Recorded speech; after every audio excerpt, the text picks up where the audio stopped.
There's a civil war taking place in UK academia that no one's told you about. For people looking in from the outside, so much of what happens in universities makes no sense. You'll see a lot of hot takes that try and explain this in terms of government interference, politics, or social activism, but I've yet to see an explanation that touches at the heart of the matter.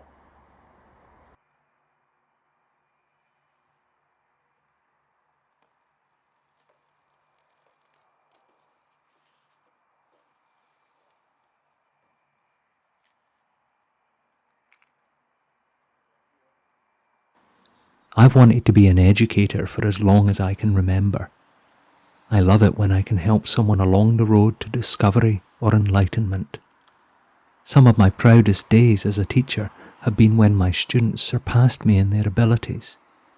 Even better are the days when my students demonstrate strong, independent thought and can passionately argue for a position, especially when it's one I personally disagree with. You know, a student's education has done them some actual good when they develop beyond merely parroting back what they've learned and can instead make a unique, personal contribution of their own.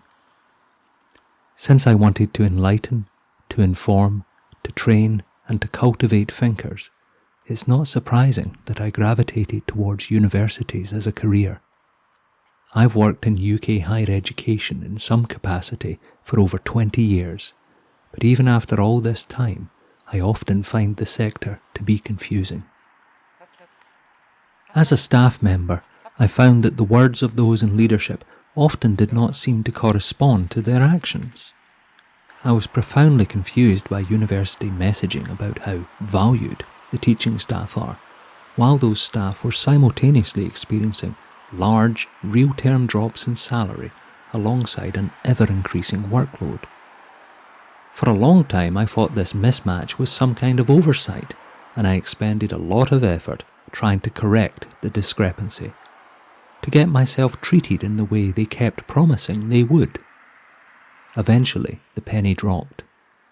While they might be deeply appreciated by colleagues and students, teaching staff at universities are, in general, not valued by the institution at all. And that's because teaching itself is not valued. Teaching staff are only useful insofar as they allow universities to say teaching has been done. Whether that teaching was done well or whether the staff member doing it was adequately supported is rarely a priority. It seems so counterintuitive that a university of all places would often seem to not care about education. Why is this? Once upon a time, education was primarily focused on discovery rather than accreditation. Even before the modern university came into being, the classical antecedents of universities in places like Alexandria followed this model. This persisted for over 1,000 years, but there was a cost. The life of the scholar was frequently an impoverished one, or one that could only be undertaken by those who were already independently wealthy. Education was not a pathway out of poverty. In the 19th and 20th century, we began to see a demand for a new role for universities, that of a provider of accreditation. This began with medicine, dentistry, and the law, and has now spread to almost every career imaginable. What were once entry-level jobs are often now requiring degrees in very specific subjects. Since certificates are what employers are demanding, certificates are what students started to pursue. Students were more focused than ever on getting their piece of paper at the end of their course, and many were not particularly concerned about what that certificate represented. Universities began shifting from being hothouses of inquiry to being gatekeepers of employment opportunities. However, even in the face of this increased credentialism, universities in the UK were nonetheless still officially directed towards the education of the people of Britain. Theirs was a social purpose rather than a profit-focused one. Everything changed in 2008. The market crash of 2008 radically altered UK higher education. Funding from the UK government was slashed at the same time as strict caps were placed on what universities may charge UK-based students, particularly in Scotland. This created an immediate and massive financial shortfall that needed to be addressed. The solution that all UK universities gravitated towards was the unregulated income they derived from international students. UK qualifications were in high demand amongst the growing aspirational middle classes of the Middle East, India and Asia. When this new market was opened up, UK universities were initially able to pick from a huge customer base of very wealthy students. These students were willing to pay almost any sum to obtain a degree in the UK, and university administrations rapidly tested the limits of what the market rate really was for these degrees. Money started pouring in. International students had previously been in a minority within the student body. Increasingly, they became the primary focus of university administrations. The sole survival strategy of UK universities became cutting the number of home students they accepted to a legal minimum while maximising the number of international students they could recruit. The initial surge of income from super wealthy international students didn't last. As more and more UK universities started chasing the same groups of students, competition became more intense. Instead of having their pick of the very wealthiest students, universities had to woo them into coming to their institution. Universities moved from only courting the super wealthy to also pursuing the merely well-off. Universities established large marketing departments, which usually did not sell courses based on the quality of the education they offered, instead focusing on how modern their facilities were and the overall student experience. This expansive concept included everything from how good the nightlife was to how fun the courses and teaching staff were. Time-served academics who had trained whole generations of professionals suddenly found themselves being taken to task for violating brand identity guidelines or for being insufficiently responsive to the requests or demands of paying customers. Universities across the UK began massive and expensive campaigns of renovation and reconstruction because newer facilities were seen as key marketing aids. UK universities were granted the authority to issue large numbers of visas for international students. The terms were attractive. Student visas carried with them the right to work in the UK. This dispensation was supposed to be limited to part-time work, but this was very commonly ignored.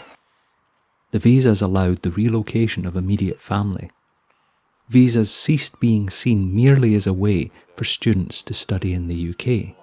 Rather, some students started to see studying in the UK, at least partially, as a means of obtaining a visa. Students frequently moved straight from a student visa onto a work visa toward the end of their studies.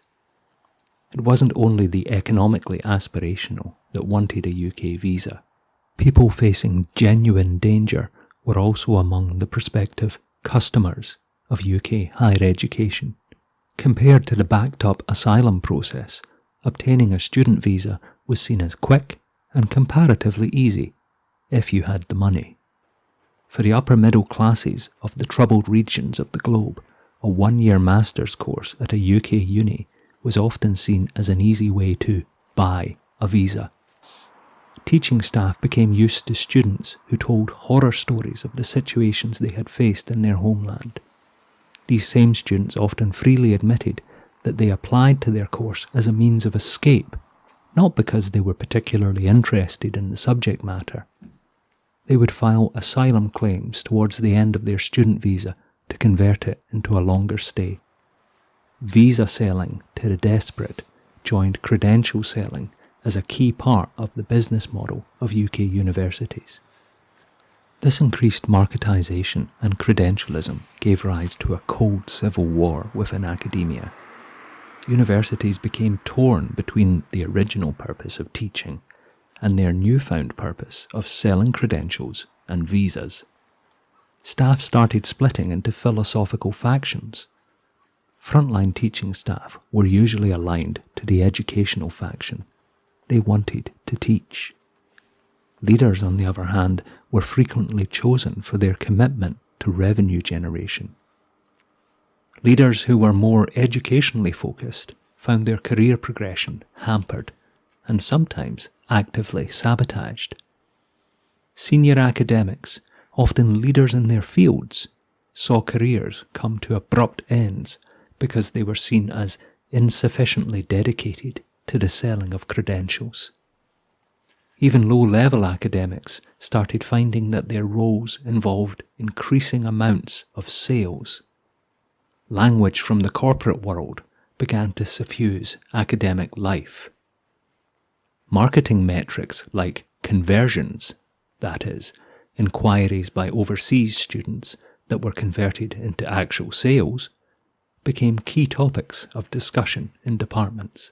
While it had previously been the main topic of staff meetings, the quality of the courses themselves moved further and further down the priority list. In the civil war between the educators and the sellers, the educators were losing badly. All the while, staff pay increases stayed below inflation for years and began their long slide in real terms. Staff-student ratios became so bad that it now isn't uncommon for undergrad classes to have hundreds of students and for lecturers to be supervising double-digit numbers of PhDs. As expensive full professors retired or left, a process of adjunctification became common as PhD students, research assistants, teaching fellows, and training-grade junior lecturers started being asked to manage large parts of the curriculum. Previously, courses were run by senior professors earning 2 to 3 times the salary. These professors had responsibility for writing the course material as well as overseeing, training and supporting the junior staff. Now those junior staff were expected to go it alone.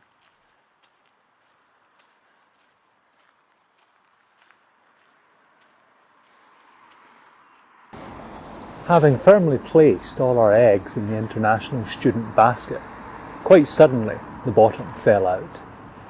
The post-COVID economic slump and the second election of Donald Trump rapidly shifted the Overton window of acceptable political discourse around the world.